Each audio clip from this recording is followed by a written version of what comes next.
सुनो ए मोम की गुड़िया।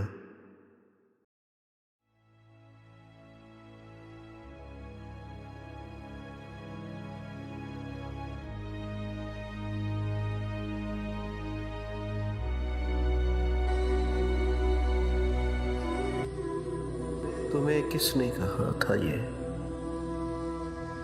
किसी सुनसान रास्ते पर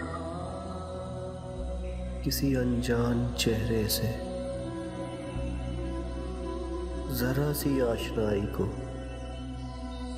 बहुत ही खास लिख डालो।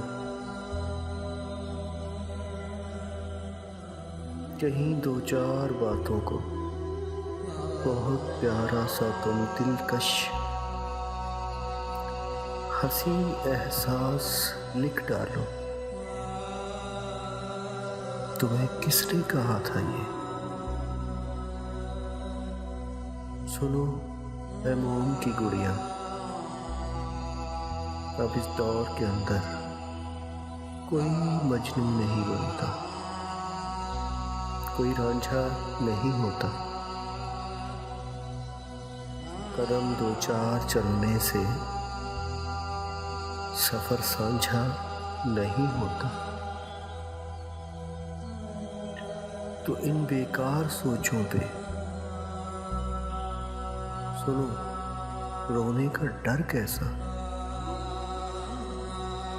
जिसे पाया नहीं तुमने उसे खोने का डर कैसा? सुनो ए मोम की गुड़िया।